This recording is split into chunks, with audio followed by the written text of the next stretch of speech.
ഹരി ഓം. എല്ലാവർക്കും ഭഗവത്ഗീത ക്ലാസ്സിലെ അടുത്ത അധ്യായത്തിലേക്ക് സ്വാഗതം. നമ്മള് അധ്യായം 1 35 ശ്ലോകങ്ങൾ ചൊല്ലി. അപ്പൊ നമുക്ക് ഇന്ന് 36 മുതൽ 46 വരെയുള്ള ശ്ലോകങ്ങളാണ് ചൊല്ലാനുള്ളത്. അപ്പോൾ നമുക്ക് ചൊല്ലി തുടങ്ങാം. ഓം പരമാത്മനേ നമഃ.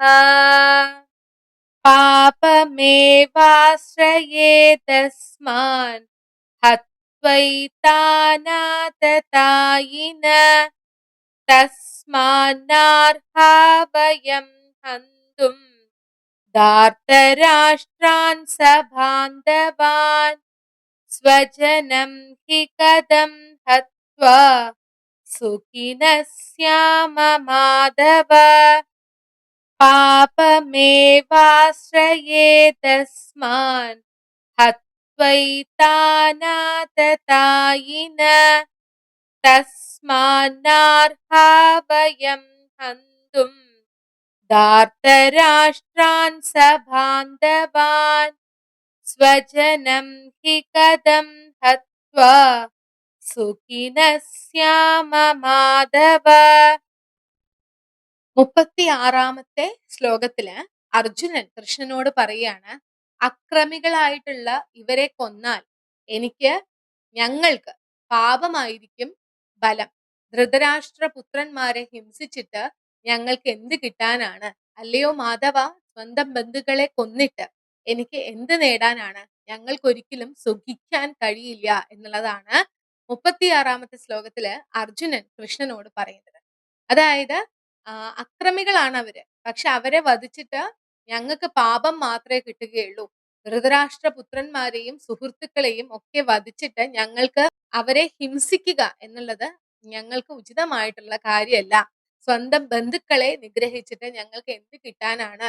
ഞങ്ങൾക്ക് എങ്ങനെ സുഖിക്കാൻ കഴിയുമെന്ന് അർജുനൻ കൃഷ്ണനോട് പറയാണ്. അപ്പോ ഇതില് അക്രമികളാണ് എന്ന് പറയുന്നത്, അക്രമം കാണിക്കുന്നവര് എന്ന് പൊതുവെ പറയുന്നത് സ്വത്ത് മോഷ്ടിക്കുക, അപഹരിക്കുക, ഭൂമി അപഹരിക്കുക, അന്യന്റെ ഭാര്യ മോഹിക്കുക, വീടിന് തീവെക്കുക, ആയുധങ്ങൾ കൊണ്ട് ആക്രമിക്കുക, ഇവരെയൊക്കെ അക്രമികളായിട്ട് കണക്കാക്കും. ഈ അക്രമികളെ വധിക്കുന്നത് ഒരിക്കലും പാപമല്ല. അവരെ വധിക്കുക എന്നുള്ളത് അത്യാവശ്യമാണ്. അതുകൊണ്ട് തന്നെയാണല്ലോ നമ്മുടെ നീതി ന്യായ വ്യവസ്ഥകളിലും ഇങ്ങനെയുള്ള കാര്യങ്ങൾ ചെയ്യുന്നവർ അവരെ തൂക്കിക്കൊല്ലാനുള്ള, ഇപ്പോ മനുഷ്യത്വ പരിഗണന വെച്ച് വധശിക്ഷ കുറവാണ് എങ്കിലും ഇങ്ങനെയുള്ളവരൊന്നും ജീവിച്ചിരിക്കേണ്ടുന്നവരല്ല എന്നുള്ളതാണ് പൊതുവെ ഉള്ള കാര്യം. അപ്പൊ അതുകൊണ്ട് തന്നെ ഇതിലെ പാപം എന്ന് ചിന്തിക്കേണ്ടതില്ല. മാത്രമല്ല, അർജുനൻ ഒരു ക്ഷത്രിയനാണ്. ക്ഷത്രിയ ധർമ്മം എന്ന് പറയുന്നത് രാജ്യത്തെ സംരക്ഷിക്കലാണ്. സാത്വികനാവാം, പക്ഷെ ഒരിക്കലും ഭീരു ആവാൻ പാടില്ല. അതിനൊരു ഉദാഹരണം എന്ന് പറയുന്നത് ശ്രീരാമസ്വാമിയാണ്. ശ്രീരാമസ്വാമി തികച്ചും സാത്വികനായിട്ടുള്ള വ്യക്തിയാണ്. പക്ഷെ തന്റെ ഭാര്യയെ രാവണൻ അപഹരിച്ചു കൊണ്ടുപോയപ്പോൾ ലോകത്തിന് തന്നെ മാതൃക കാണിച്ചു കൊടുത്തു. ശ്രീരാമൻ രാവണനെ വധിച്ചിട്ടാണ് യുദ്ധം നടത്തി ഏതറ്റം വരെയും പോയി ഭാര്യ രക്ഷിച്ചു കൊണ്ടുവന്നു. അപ്പൊ അത് തന്നെയാണ് ഒരു ക്ഷത്രിയന് വേണ്ടുന്നത്. പക്ഷെ ഇവിടെ അർജുനൻ എന്ന് പറയുന്നത് വളരെ കൺഫ്യൂസ്ഡ് ആയിട്ടുള്ള ഒരു സ്റ്റേറ്റ് ഓഫ് മൈൻഡിലാണ് നിൽക്കുന്നത്. അപ്പൊ അതുകൊണ്ട് തന്നെ അർജുനൻ പറയാണ്, ഇവരെ ഈ അക്രമികളെ കൊന്നിട്ട് ഞങ്ങൾക്ക് പാപം കിട്ടും. അങ്ങനെ ഒരിക്കലും പാപം കിട്ടില്ല, പക്ഷെ ഞങ്ങൾക്ക് പാപം കിട്ടും. ധൃതരാഷ്ട്ര പുത്രന്മാരെയും സുഹൃത്തുക്കളെയും വധിച്ചിട്ട് ഞങ്ങൾക്ക് ഉചിതമായിട്ടുള്ള ഒന്നും നേടാനില്ല. സ്വന്തം ബന്ധുക്കളെ നിഗ്രഹിച്ചിട്ട് ഞങ്ങൾക്ക് സുഖിക്കാനും സാധിക്കില്ല എന്ന് പറയാണ്. ഇനി നമുക്ക് 37 37ഉം 38ഉം ഒരുമിച്ചാണ് ചൊല്ലുന്നത്. ഒരുമിച്ച് ചൊല്ലി അതിന്റെ വ്യാഖ്യാനം നോക്കാം. യദ്യപ്യേതേന പശ്യന്തി ലോഭോപഹത ചേതസ കുലക്ഷയകൃതം ദോഷം മിത്രദ്രോഹേ ച പാതകം കഥം ന ജ്ഞേയമസ്മാഭിഃ പാപാദസ്മാൻ നിവർത്തിതും കുലക്ഷയകൃതം ദോഷം പ്രപശ്യദ്ഭിർജനാർദ്ദന. യദ്യപ്യേതേന പശ്യന്തി ലോഭോപഹത ചേതസ കുലക്ഷയകൃതം ദോഷം മിത്രദ്രോഹേ ച പാതകം കഥം ന ज्ञेयमस्माभिः पापादस्मान्निवर्तितुम् कुलक्षयकृतं दोषं പ്രപശ്യദ്ഭിർജനാർദ്ദന. ഈ 37, 38 ശ്ലോകങ്ങളില് അർജുനൻ ഭഗവാനോട് ചോദിക്കുകയാണ്, എതിർ കക്ഷികൾ, അതായത് ദുര്യോധന പക്ഷത്തുള്ളവര് ലോഭാവേശം കൊണ്ട്, എന്ന് വെച്ചാൽ അവർക്ക് ധനം വേണം, സമ്പത്ത് വേണം. അപ്പൊ അതിന്റെ ആവേശം കൊണ്ട് അവര് യുദ്ധത്തിന് തയ്യാറായി നിൽക്കുകയാണ്. അവർക്ക് ബന്ധുക്കളോട് പൊരുതുന്നതിൽ പരാതിയില്ല, അവർക്ക് സുഹൃത്തുക്കളോട് പൊരുതുന്നതിൽ പരാതിയില്ല. കാരണം അവരുടെ ദൃഷ്ടി അല്ലെങ്കിൽ അവരുടെ ലക്ഷ്യം എന്ന് പറയുന്നത് വെറും ധനം മാത്രമാണ്. അപ്പൊ അവരെ പോലെ നമ്മൾ എന്തിനാണ് ചിന്തിക്കുന്നത്? കുലക്ഷയത്തിന്റെ ആപത്തുകളെ കുറിച്ച് മനസ്സിലാക്കുന്ന നമുക്ക് മനസ്സിലാവുമല്ലോ അത്. അപ്പൊ അതുകൊണ്ട് നമ്മൾ എന്തിന് ഈ പാപത്തില് പങ്കുകൊള്ളണം, നമ്മൾ എന്തിന് ഇതില് വ്യാപൃതരാവണം എന്ന് ചോദിക്കുകയാണ് അർജുനൻ കൃഷ്ണനോട്. അപ്പൊ നമ്മൾ എന്തിന് ഈ പാപകർമ്മങ്ങളിൽ ഉണ്ടാവണം, വ്യാപൃതരാവണം എന്ന് അർജുനൻ ആശങ്കപ്പെടുകയാണ്. അപ്പൊ അത്രയേ ഉള്ളൂ 37, 38 ശ്ലോകങ്ങളില്. ആ ശ്ലോകങ്ങളില് അർജുനൻ കൃഷ്ണനോട് പറയാണ്, എതിർഭാഗത്തുള്ളവർക്ക്, ദുര്യോധന പക്ഷത്തുള്ളവർക്ക് ലോഭാവേശമാണുള്ളത്, ധനത്തിനോടുള്ള അത്യാർത്തിയാണുള്ളത്. അപ്പൊ അതുകൊണ്ട് തന്നെ അവര് എന്ത് ചെയ്യുന്നു? അവര് യുദ്ധത്തിന് തയ്യാറായി നിൽക്കുന്നു. അവര് ബന്ധുക്കളാണെന്ന് ചിന്തിക്കുന്നില്ല, സുഹൃത്തുക്കളാണെന്ന് ചിന്തിക്കുന്നില്ല. അവർക്ക് ധനലാഭം മാത്രമേ അവര് മുന്നിൽ കാണുന്നുള്ളൂ. പക്ഷേ കുലക്ഷയം അല്ലെ, ഈ രണ്ടുപേരും ഒരേ കുലത്തിൽ നിന്നുള്ള ആൾക്കാരാണ്. അപ്പൊ ഇവര് തമ്മിൽ യുദ്ധം നടക്കുമ്പോൾ ഒട്ടേറെ മരണങ്ങൾ സംഭവിക്കും. അപ്പൊ നമ്മുടെ കുലത്തിന് തന്നെയാണ് ക്ഷയം സംഭവിക്കുന്നത്. ഇത് മനസ്സിലാക്കുന്ന നമ്മൾ എന്തിന് ഈ പാപകർമ്മങ്ങളിൽ അറിഞ്ഞുകൊണ്ട് ഇടപെടണം എന്നൊക്കെ അർജുനൻ ഈ യുദ്ധം ചെയ്യുന്നതിൽ നിന്ന് ഒഴിവാവാൻ എന്തൊക്കെ കാരണങ്ങൾ കണ്ടുപിടിക്കാമോ അതൊക്കെ കണ്ടുപിടിച്ച് നമ്മുടെ ഭഗവാനോട് പറയുകയാണ്. ഇനി നമുക്ക് 39 ശ്ലോകം ചൊല്ലാം. കുലക്ഷയേ പ്രണശ്യന്തി കുലധർമാ സനാതന ധർമ്മേ നഷ്ടേ കുലം കൃത്സ്നമധർമ്മോഭിഭവത്യുത. കുലക്ഷയേ പ്രണശ്യന്തി കുലധർമാ സനാതന ധർമ്മേ നഷ്ടേ കുലം കൃത്സ്നമധർമ്മോഭിഭവത്യുത. 39 ശ്ലോകത്തില് അർജുനൻ കൃഷ്ണനോട് പറയാണ്, വംശം നശിക്കുമ്പോൾ, ഏറെ കാലമായി പുലർത്തി പോരുന്ന കുലധർമ്മങ്ങൾ നശിക്കുന്നു. ധർമ്മം നശിക്കുമ്പോൾ, കുലധർമ്മം നശിക്കുന്നു എന്ന് പറഞ്ഞു. ധർമ്മം നശിക്കുമ്പോഴോ അതില് ബാക്കിയുള്ളവര്, വംശത്തിൽ അവശേഷിക്കുന്നവര് അധാർമികത ചെയ്യുന്നു, അധാർമിക കൃത്യങ്ങളിൽ ഏർപ്പെടുന്നു എന്നാണ് പറയുന്നത്. അപ്പോൾ അർജുനന്റെ ആശങ്ക എന്ന് പറയുന്നത്, ഈ യുദ്ധം നടക്കുമ്പോ തങ്ങളുടെ വംശം ഇല്ലാതാവുകയാണ്. വംശം ഇല്ലാതാവുമ്പോൾ വളരെ കാലമായി കൈമാറി ഫോളോ ചെയ്തു വരുന്ന കുറെ കുലധർമ്മങ്ങളുണ്ട്. ഈ കുലധർമ്മങ്ങളൊക്കെ നശിക്കും. അങ്ങനെ ധർമ്മം നശിക്കുന്ന സമയത്ത് എന്താണ് സംഭവിക്കുക? ആ വംശത്തിൽ അവശേഷിക്കുന്നവര് അധാർമിക കൃത്യങ്ങളിൽ, അവർക്ക് ആ ധർമ്മം വിട്ട് അവര് പെരുമാറും. അപ്പോ ഈ കുലത്തിന് തന്നെ അത് മോശമല്ലേ കൃഷ്ണ? അപ്പൊ അതുകൊണ്ട് എന്തിനാണ് ഈ യുദ്ധം എന്ന് ചോദിക്കുകയാണ്. അർജുനൻ ഓരോ കാര്യങ്ങളെ കുറിച്ചും ചിന്തിക്കുകയാണ് യുദ്ധത്തിന് ഇറങ്ങുന്നതിന് മുമ്പ്. ഇതൊക്കെ അർജുനന്റെ മനസ്സിലൂടെ കടന്നു പോവാണ്. അപ്പൊ തന്റെ എല്ലാ ആശങ്കകളും ഭഗവാനോട് അർജുനൻ ഷെയർ ചെയ്യാണ്. അപ്പൊ അത്രയേ ഉള്ളൂ 39 ശ്ലോകത്തില്. വംശം നശിക്കുന്ന സമയത്ത് വളരെ കാലമായി ഫോളോ ചെയ്തു വരുന്ന കുലധർമ്മങ്ങളും നശിക്കപ്പെടുന്നു.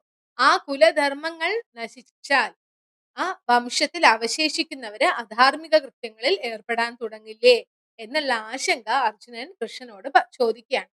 ഇനി നമുക്ക് 40 ശ്ലോകം ചെല്ലാം. അധർമാഭിഭവാത് കൃഷ്ണ പ്രതുഷ്യന്തി കുലസ്ത്രിയ സ്ത്രീഷു ദുഷ്ടാസു വാർഷ്ണേയ ജായത്തെ വർണ്ണസങ്കര. അധർമാഭിഭവാത് കൃഷ്ണ പ്രതുഷ്യന്തി കുലസ്ത്രിയ സ്ത്രീഷു ദുഷ്ടാസു വാർഷ്ണേയ ജായത്തെ വർണ്ണസങ്കര. 40 ശ്ലോകത്തിലെ അർജുനന്റെ ആശങ്ക എന്ന് പറയുന്നത്, ഈ ധർമ്മം, അധർമ്മം മുന്നിട്ട് നിന്ന് കഴിഞ്ഞാൽ സ്ത്രീകൾ നശിച്ചു പോകും. അല്ലയോ വൃഷ്ണികുലത്തിൽ ജനിച്ചവനെ, സ്ത്രീകൾ ദുഷിച്ചു പോയാൽ സ്ത്രീകൾ ദുഷിച്ചു പോയാൽ ആർക്കും വേണ്ടാത്ത കുട്ടികൾ ഉണ്ടാവും. അപ്പോ അതിന്റെ ഭാവാർത്ഥം എന്ന് പറയുന്നത്, ഈ അധർമ്മം മുന്നിട്ട് നിൽക്കുമ്പോൾ, അതായത് ആരും കൃത്യമായിട്ടുള്ള ധാർമ്മികത പറഞ്ഞു കൊടുക്കാൻ ആരുമില്ലാതെ ഇരുന്നാൽ അധാർമികത ഉണ്ടാവും. അപ്പൊ സ്ത്രീകൾ വഴിതെറ്റി പോകും എന്ന് പറഞ്ഞാൽ, സ്ത്രീകളിലൂടെയാണ് ഭാവി തലമുറ ഉണ്ടാവുന്നത്, അല്ലെ? ഒരു സ്ത്രീയാണ് ഈ ഭൂമിയിലേക്ക് ഒരു ജീവനെ കൊണ്ടുവരാൻ കെൽപ്പുള്ളവള്. അപ്പൊ ആ സ്ത്രീ ദുഷിച്ചു പോയാൽ, ആ ഗർഭാവസ്ഥയിൽ ഇരിക്കുമ്പോൾ ഉള്ള ആ സ്ത്രീയുടെ മാനസികാവസ്ഥയും അവരുടെ സ്വഭാവ രീതികളും, പിന്നെ അവരെങ്ങനെയാണ് അവരുടെ വ്യക്തിത്വം, അതാണ് അവർ ആ കുട്ടികളിലേക്കും പകർന്നു കൊടുക്കുന്നത്, അല്ലെ? അപ്പൊ സ്ത്രീകൾ ദുഷിച്ചു പോയാൽ ആ ആർക്കും വേണ്ടാത്ത കുട്ടികൾ ഉണ്ടാവും എന്ന് പറഞ്ഞാൽ, അതില് നമ്മൾ ഉൾക്കൊള്ളേണ്ടുന്ന കാര്യം എന്ന് പറയുന്നത്, അമ്മ എന്ന് പറയുന്നത് നമ്മുടെ ആദ്യ ഗുരുവാണ്. അപ്പൊ അമ്മയ്ക്ക് അധാർമികത ഉണ്ടെങ്കിൽ ആ മക്കളിലും അധർമ്മം ഉണ്ടാവും. അപ്പൊ ഒരു സമൂഹത്തില് സജ്ജനങ്ങൾ ഉണ്ടാവേണ്ടുന്നത് അത്യാവശ്യമായിട്ടുള്ള കാര്യമാണ്. ദുർജനങ്ങളാണെങ്കിലോ, അല്ലെ, സമൂഹം തന്നെ നശിച്ചു പോകും. അപ്പൊ അതുകൊണ്ട് സ്ത്രീകൾ ദുഷിച്ചു പോയാൽ ഇനി വരുന്ന തലമുറ അധർമ്മികളായിട്ടുള്ള കുട്ടികളായിരിക്കും ഉണ്ടാവുക. അവര് ദുർജനങ്ങളായിരിക്കും സമൂഹത്തിൽ ഉണ്ടാവുക. അപ്പോ നമ്മുടെ ഈ യുദ്ധം കൊണ്ട് ഇന്നത്തേക്ക് മാത്രമല്ല, ഭാവിയിലും ഉണ്ടായേക്കാവുന്ന പ്രശ്നങ്ങളെ കുറിച്ച് അർജുനൻ കൃഷ്ണനോട് പറഞ്ഞു വ്യാകുലപ്പെടുകയാണ് ഈ 40-ാമത്തെ ശ്ലോകത്തില്. അപ്പൊ അത്രയേ ഉള്ളൂ ആ ശ്ലോകത്തിൽ മനസ്സിലാക്കാൻ. ധർമ്മം ഇല്ലാതെ ആയി കഴിഞ്ഞാൽ സ്ത്രീകൾ ദുഷിച്ചു പോവും. അപ്പോൾ ആ സ്ത്രീകളിലൂടെ ജനിക്കുന്ന കുട്ടികള് ആർക്കും വേണ്ടാത്ത കുട്ടികളായിട്ട് ജനിക്കുന്നു. ആർക്കും വേണ്ടാത്ത കുട്ടികൾ എന്ന് പറഞ്ഞാൽ സമൂഹത്തിലേക്ക് സജ്ജനങ്ങളെയാണ് ആവശ്യം. അപ്പൊ ഇങ്ങനെ വരുമ്പോ സജ്ജനങ്ങളല്ല ഉണ്ടാവുക, വഴിതെറ്റി നടക്കുന്ന കുട്ടികളാണ് ഉണ്ടാവുക എന്ന് അർജുനൻ കൃഷ്ണനോട് പറയുകയാണ്. ഇനി നമുക്ക് 41-ാമത്തെ ശ്ലോകം ചൊല്ലാം. സങ്കരോ നരകായൈവ കുലജ്ഞാനാം കുലസ്യ ച വദന്തി പിതരോ ഹേഷാം ലുപ്തപിണ്ഡോദകക്രിയ. സങ്കരോ നരകായൈവ കുലജ്ഞാനാം കുലസ്യ ച വദന്തി പിതരോ ഹേഷാം ലുപ്തപിണ്ഡോദകക്രിയ. 41-ാമത്തെ ശ്ലോകത്തില് അർജുനന്റെ ആശങ്ക എന്ന് പറയുന്നത്, ആവശ്യമില്ലാത്ത ജനവർദ്ധന ഉണ്ടായാൽ, എന്ന് പറഞ്ഞാൽ നേരത്തെ പറഞ്ഞു അല്ലെ, ആർക്കും വേണ്ടാത്ത കുട്ടികൾ ജനിക്കും, ദുർജനങ്ങളായിട്ടുള്ള കുട്ടികൾ ഉണ്ടാവും എന്ന് പറഞ്ഞു. അപ്പൊ അങ്ങനെ സംഭവിച്ചാൽ കുടുംബങ്ങൾക്കും കുല പാരമ്പര്യങ്ങൾ കളഞ്ഞു കുളിച്ചവർക്കും അവരുടെ ജീവിതം എങ്ങനെയായിരിക്കും? നരക തുല്യമായിരിക്കും. അല്ലെങ്കിൽ സമൂഹത്തില് നല്ല ജനങ്ങൾ കുറഞ്ഞാൽ ആരുടെയും ജീവിതം നരക തുല്യമായിരിക്കും, അല്ലെ? സജ്ജനങ്ങൾ ഉണ്ടാവേണ്ടുന്നത് അത്യാവശ്യമായിട്ടുള്ള കാര്യമാണ്. അപ്പൊ അതുകൊണ്ട് തന്നെ അവരുടെയൊക്കെ ജീവിതം നരക തുല്യമായിരിക്കും. അപ്പോ ഇങ്ങനെ അധപ്പതിച്ച കുടുംബങ്ങളിലെ പിതൃക്കള് കാലം തോറും പിണ്ടമോ ഉദകക്രിയയോ ഒന്നും കിട്ടാതെ അവരും അധപ്പതിക്കും. നമ്മുടെ ഹിന്ദു സനാതന സംസ്കാരം വഴി നമ്മൾ പറയുന്നത്, നമ്മൾ നമ്മുടെ പിതൃക്കൾക്കാണ് പിണ്ടം, ഉദകക്രിയ തുടങ്ങിയ കാര്യങ്ങളൊക്കെ ചെയ്യേണ്ടത്, അല്ലെ? നമ്മുടെ പിതൃക്കളെ പ്രീതിപ്പെടുത്തുക എന്നുള്ളത് നമ്മള് കാലങ്ങളായിട്ട് പിന്തുടർന്നു വരുന്ന ഒരു കാര്യമാണ്, അല്ലെ? നമ്മള് നമ്മുടെ പ്രിയപ്പെട്ടവര് മരിക്കുന്ന സമയത്ത് നമ്മൾ ശ്രാദ്ധം ആചരിക്കും. പിന്നെ വർഷങ്ങൾ തോറും എല്ലാ വർഷവും ആ നാളില് നമ്മൾ പോയിട്ട് ശ്രാദ്ധ കർമ്മങ്ങൾ ചെയ്യും, അല്ലെ? നമ്മുടെ പിതൃക്കള് സന്തോഷത്തോടെ ഇരിക്കേണ്ടത് അത്യാവശ്യമാണെന്ന് നമ്മൾ പറയും. അപ്പോഴേ കുടുംബത്തില് ആരോഗ്യവും കുടുംബത്തിലെ സന്തോഷവും ഐശ്വര്യവും ഒക്കെ ഉണ്ടാവുള്ളൂ എന്നുള്ളത് നമ്മൾ പൊതുവെ കരുതി വരുന്നതാണ്. അപ്പോ അങ്ങനെയുള്ള കുലധർമ്മങ്ങളൊക്കെ പിന്തുടർന്ന് വരുന്ന ഒരു കുടുംബത്തിലുള്ള ആളാണ് അർജുനൻ. അപ്പൊ അർജുനനും അത് തന്നെയാണ് പറയുന്നത്. ഈ അനാവശ്യമായിട്ടുള്ള ജനങ്ങൾ പെരുകിക്കഴിഞ്ഞാൽ, ദുർജനങ്ങൾ പെരുകിക്കഴിഞ്ഞാൽ, അങ്ങനെയുള്ള കുടുംബങ്ങൾക്കും ഈ കുല പാരമ്പര്യങ്ങളൊക്കെ കളഞ്ഞു കുളിച്ചവർക്കും എന്താണ് സംഭവിക്കുക? നരക തുല്യമായിട്ടുള്ള ജീവിതമായിരിക്കും ഉണ്ടാവുക. അങ്ങനെ അത്തരത്തിൽ അധപ്പതിച്ച കുടുംബങ്ങളിലെ പിതൃക്കൾക്ക് പിണ്ടമോ ഉദകക്രിയയോ ഒന്നും കിട്ടാതെ അവരും അധപ്പതിച്ചു പോകും. അപ്പൊ പിതൃക്കൾ അധപ്പതിച്ചാൽ അതിനർത്ഥം ആ കുടുംബം തന്നെ അധപ്പതിച്ചു എന്നുള്ളതാണ്. പിന്നെ ആ ഒരു കുടുംബത്തിനൊരു മുന്നേറ്റമോ ആ കുലത്തിനൊരു മുന്നേറ്റമോ ഉണ്ടാവില്ല എന്നുള്ളതാണ്. അപ്പൊ അർജുനൻ തന്റെ ഇങ്ങനെയുള്ള ആശങ്കകളൊക്കെ ഭഗവാനോട് പറയാണ്. ഇനി നമുക്ക് 42-ാമത്തെ ശ്ലോകം ചൊല്ലാം. ദോഷൈരേതൈ കുലജ്ഞാനാം വർണ്ണസങ്കരമോഹിതാം वर्णसङ्करकारकै उत्साध्यते जातिधर्मा कुलधर्माश्च शाश्वता दोषैरेतैकुलज्ञानां वर्णसङ्करकारकै उत्साध्यते जातिधर्मा കുലധർമാശ്ച ശാശ്വത. 42ാമത്തെ ശ്ലോകത്തിൽ പറയുന്നത് ഈ കുടുംബ പാരമ്പര്യം നശിപ്പിക്കുന്നവരിലൂടെ അവരുടെ അനാസ്ഥ മൂലം ആർക്കും വേണ്ടാത്ത ശിശുക്കൾ ഉണ്ടാവുന്നു. നമ്മൾ നേരത്തെ പറഞ്ഞതുപോലെ തന്നെ അങ്ങനെ ഉണ്ടാവുമ്പോൾ സമൂഹത്തില് പിന്നെ പുരോഗമനമോ ക്ഷേമപ്രവർത്തികളോ ഒന്നുമില്ലാതെ നശിച്ചു പോകുന്നു. അതായത് അർജുനൻ പറയുന്നത് നമ്മുടെ ഈ കുലപാരമ്പര്യം ഇതൊക്കെ കാത്തു സൂക്ഷിക്കണം. ഇതൊന്നും ചെയ്യാതെ ഇരുന്നു കഴിഞ്ഞാൽ ആർക്കും വേണ്ടാത്ത ഇവരുടെ ദുഷ്കൃത്യം കൊണ്ട് ആർക്കും വേണ്ടാത്ത ശിശുക്കളാണ് ഉണ്ടാവുക. ഒരു ധാർമ്മികതയും ഇല്ലാത്ത കുട്ടികൾ ഉണ്ടാവുന്നു. ഈ കുട്ടികളാണല്ലോ ഭാവിയിലെ നമ്മുടെ തലമുറ എന്ന് പറയുന്നത്. അപ്പൊ അവര് വലുതായി വരുമ്പോ യാതൊരു വിധത്തിലുള്ള ക്ഷേമ പ്രവർത്തനങ്ങളോ സമൂഹത്തിന്റെ ഉന്നതിക്ക് വേണ്ടിയിട്ടുള്ള ഒരു കാര്യങ്ങളോ ഇവിടെ നടക്കുകയില്ല. അങ്ങനെ ഈ ലോകം തന്നെ നശിച്ചു പോകുന്ന ഒരു അവസ്ഥയിലേക്ക് ആവില്ലേ കൃഷ്ണ എന്ന് പറയണം. അതിനൊക്കെയല്ലേ ഞാൻ തുടക്കം കുറിക്കുന്നതെന്ന്. എത്ര കാട് കയറി ചിന്തിച്ചു അർജുനൻ എന്ന് നോക്കൂ. അതിനൊക്കെയല്ലേ ഞാനിപ്പോ തുടക്കം കുറിക്കുന്നത്. ഈ യുദ്ധത്തിലൂടെ ഇതൊക്കെയാണ് ഉണ്ടാവാൻ പോകുന്നത് എന്ന് പറയാണ്. അത്രയേ ഉള്ളൂ. ഇനി നമുക്ക് 43ാമത്തെ ശ്ലോകം ചൊല്ലാം. ഉത്സന്ന കുലധർമാണാം മനുഷ്യാണാം ജനാർദ്ദന നരകേ നിയതം വാസോ ഭവത്കീത്യനുശുശ്രുമാ. ഉത്സന്ന കുലധർമാണാം മനുഷ്യാണാം ജനാർദ്ദന നരകേ നിയതം വാസോ ഭവത്കീത്യനുശുശ്രുമാ. 43ാമത്തെ ശ്ലോകത്തിലെ അർജുനൻ പറയാണ്, അല്ലയോ ജനാർദ്ദന, കുലധർമ്മങ്ങൾ നശിപ്പിക്കുന്നവർക്ക് നരകത്തിലാണ് അവരെത്തിച്ചേരുക എന്ന് ഞാൻ ഗുരു പരമ്പര വഴി അറിഞ്ഞിട്ടുണ്ട്. അതായത് നമ്മൾ പറയല്ലേ, നല്ല കാര്യങ്ങൾ ചെയ്താൽ നമ്മൾ സ്വർഗത്ത് പോവും, ഇങ്ങനെ ദുഷ്ടത ചെയ്താൽ നമ്മൾ നരകത്ത് പോകും എന്നൊക്കെ പറഞ്ഞിട്ടുണ്ട്. അപ്പൊ ഈ കുലധർമ്മങ്ങൾ നശിപ്പിക്കുന്നവർക്ക് നരകമാണ് വിധിച്ചിട്ടുള്ളത് എന്ന് ഞാൻ ഗുരു പരമ്പര വഴി അറിഞ്ഞിട്ടുണ്ട്. അപ്പൊ അർജുനൻ ഇപ്പൊ മനസ്സിൽ ഉറപ്പിച്ചു, കുലധർമ്മം ഒക്കെ നശിപ്പിക്കാൻ പോകുന്നത് ഇപ്പൊ ഞാനാണ് ഇതൊക്കെ ചെയ്യാൻ പോകുന്നതെന്ന് അർജുനൻ മനസ്സിൽ ഉറപ്പിക്കുകയാണ്. അപ്പോ അർജുനന്റെ ആശങ്ക അതാണ്. ഇപ്പൊ ഇങ്ങനെയൊക്കെ ചെയ്യുന്നത് വഴി കുലധർമ്മങ്ങളൊക്കെ നശിക്കും, അങ്ങനെയുള്ളവർക്ക് നരകമാണ് കിട്ടുക. അപ്പൊ ഞാൻ ഇപ്പൊ ഈ ചെയ്യാൻ പോകുന്നത് ഒട്ടും ശരിയായിട്ടുള്ള ഒരു കാര്യമല്ല, ഞാൻ എന്തോ വലിയൊരു പാപമാണ് ചെയ്യാൻ പോകുന്നത് എന്നുള്ള ഒരു കുറ്റബോധമാണ് അർജുനന്റെ മനസ്സിലുണ്ടാകുന്നത്. നമ്മളും അങ്ങനെയൊക്കെ ചിന്തിക്കാറുണ്ട് അല്ലെ? നമ്മുടെ പല ജീവിത സാഹചര്യങ്ങൾ വരുമ്പോ ഞാൻ ഒട്ടും തെറ്റായിട്ടുള്ള കാര്യം ചെയ്യണത് ചിലപ്പോ കാട് കയറി ചിന്തിക്കും നമ്മളും. അപ്പൊ അതേപോലെ തന്നെ അർജുനനും ആ ഒരു സമയത്ത് അങ്ങനെയുള്ള ചിന്തകളാണ് അദ്ദേഹത്തിന് ഉണ്ടാവുന്നത്. ഇനി നമുക്ക് 44ാമത്തെ ശ്ലോകം ചൊല്ലാം. അഹോ ഭദ മഹത് പാപം കർത്തും വ്യവസിതാ വയം യത്രാജ്യ സുഖലോഭേന ഹന്തും സ്വജനമുദ്യത.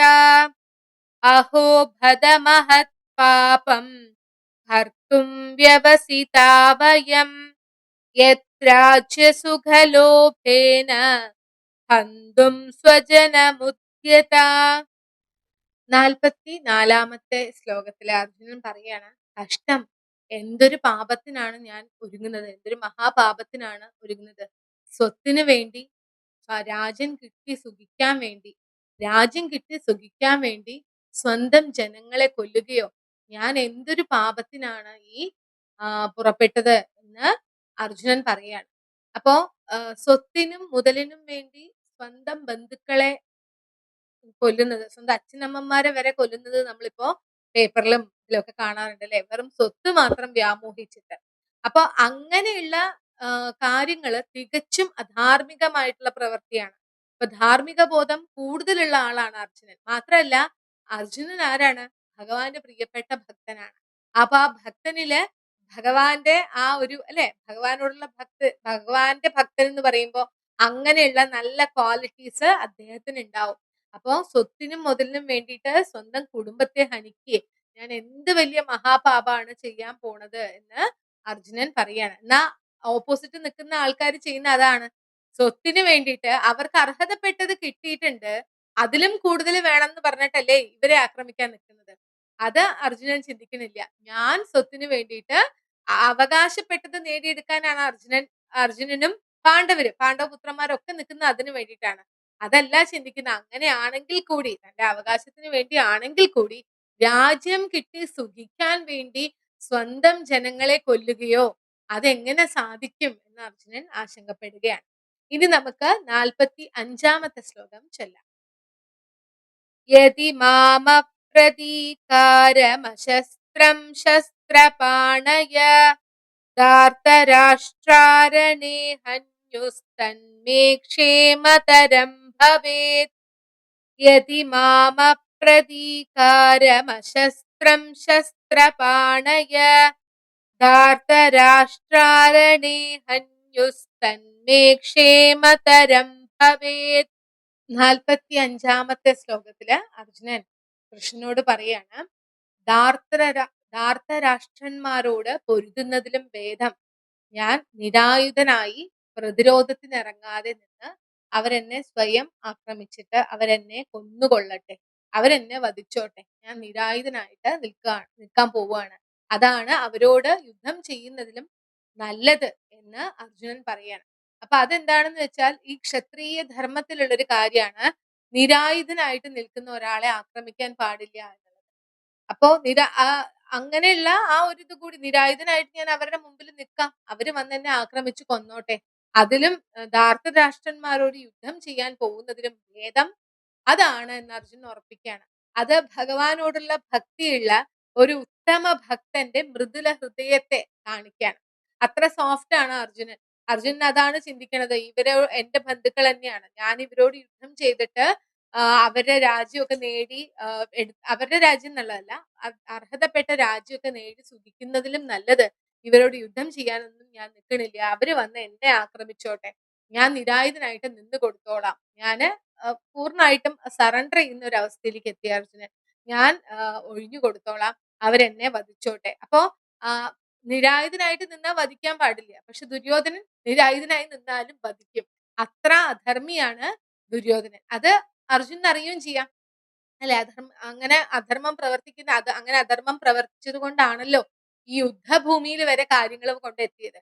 അത് അർജുനൻ അറിയുകയും ചെയ്യാം. പക്ഷെ എങ്കിലും അദ്ദേഹം പറഞ്ഞു, ഞാൻ അടിയറവ് പറയാണ്, എനിക്ക് വേണ്ട, എനിക്ക് രാജ്യവും വേണ്ട, ഒന്നും വേണ്ട, ഞാൻ നിരായുധനായിട്ട് നിൽക്കാം, ഇവരോട് ഈ ധാർത്ത രാഷ്ട്രരോട് അല്ലെങ്കിൽ ധൃതരാഷ്ട്ര പുത്രന്മാരോട് യുദ്ധം ചെയ്യുന്നതിലും നല്ലത് ഞാൻ നിരായുധനായി നിൽക്കാം, അവരെന്നെ വന്ന് വധിച്ചു കൊള്ളട്ടെ എന്ന് പറയാണ്. ഈ അധ്യായത്തിലെ അവസാന ശ്ലോകം സഞ്ജയൻ പറയുന്നതാണ്. അതോടുകൂടി ഈ അധ്യായം ഇവിടെ അവസാനിക്കും. അതെന്താണെന്ന് നമുക്ക് ആദ്യം ചൊല്ലാം. സഞ്ജയ ഉവാച ഏവ മുക്വാർജുന സംഖ്യേ രഥോപസ്ഥ ഉപാവിശത് വിസൃജ്യ സശരം ചാപം ശോകസംവിഘ്നമാനസ. സഞ്ജയ ഉവാച ഏവ മുക്വാർജുന സംഖ്യേ രഥോപസ്ഥ ഉപാവിശത് വിസൃജ്യ സശരം ചാപം ശോകസംവിഘ്നമാനസ. സഞ്ജയൻ ധൃതരാഷ്ട്രർക്ക് വിവരിച്ചു കൊടുക്കുകയാണല്ലോ യുദ്ധഭൂമിയിൽ നടക്കുന്നത്. അപ്പോ സഞ്ജയൻ പറയാണ് ധൃതരാഷ്ട്രോട്, അർജുനൻ ഇത്രയും പറഞ്ഞുകൊണ്ട് ആ അമ്പും വില്ലും ഒക്കെ താഴെ ഇട്ടു, വില്ലും ശരവും ഒക്കെ ഇങ്ങനെ താഴെ ഇട്ടിട്ട് അതീവ ദുഃഖിതനായി ആ തേരിൽ അങ്ങനെ ഇരുന്നു. അതായത് നമ്മള് ഡെസ്പാവുക എന്ന് പറയില്ല, അങ്ങനെ ഡെസ്പായി അങ്ങനെ ഇരുന്നു എന്നുള്ളതാണ് പറയുന്നത്. അങ്ങനെ സഞ്ജയൻ ധൃതരാഷ്ട്രോട് പറഞ്ഞു. അപ്പൊ അതാണ് നടന്നത്. എന്താ സംഭവിച്ചത്? ഇതൊക്കെ പറഞ്ഞിട്ട് അർജുനൻ എന്ത് ചെയ്തു? ആ രണാങ്കണത്തിൽ വെച്ച് ഇത്രയൊക്കെ പറഞ്ഞിട്ട് തന്റെ അമ്പും വില്ലും ഒക്കെ യുദ്ധം ചെയ്യാൻ ഉപയോഗിക്കുന്ന ആയുധങ്ങളാണല്ലോ, അതൊക്കെ താഴെ വെച്ചു. യുദ്ധം ചെയ്യാൻ ഞാൻ ഇല്ല എന്ന് മനസ്സിലുറപ്പിക്കുകയാണ്. അതൊക്കെ താഴെ വെച്ച് തീവ്ര ദുഃഖിതനായിട്ട് ആ തേരിൽ ഇരുന്നു പോയി എന്ന് സഞ്ജയൻ ധൃതരാഷ്ട്രോട് പറയാണ്. ഇനി ഉള്ളത് അധ്യായം 2 അത് നമുക്ക് അടുത്ത വീഡിയോയിൽ നോക്കാം. അപ്പൊ നമുക്ക് ഇന്ന് ചൊല്ലിയ ശ്ലോകങ്ങളെല്ലാം 36 മുതൽ 46 വരെയുള്ള ശ്ലോകങ്ങൾ ഒന്നുകൂടി ചൊല്ലാം. പാപമേവാശ്രയേതസ്മാൻ ഹത്വൈതാനാതതായിന തസ്മാന്നാർഹാ വയം ഹന്തും धार्तराष्ट्रान् सबान्धवान् स्वजनं हि कथं हत्वा सुखिनः स्याम माधव यद्यप्येतेन पश्यन्ति लोभोपहतचेतस कुलक्षयकृतं दोषं मित्रद्रोहे च पातकम् कथं न ज्ञेयमस्माभिः पापादस्मान्निवर्तितुम् कुलक्षयकृतं दोषं प्रपश्यद्भिर्जनार्दन कुलक्षये प्रणश्यन्ति कुलधर्मा सनातना धर्मे नष्टे कुलं कृत्स्नमधर्मोऽभिभवत्युत अधर्माभिभवात् कृष्ण प्रदुष्यन्ति कुलस्त्रिय स्त्रीषु दुष्टासु वार्ष्णेय जायते वर्णसङ्कर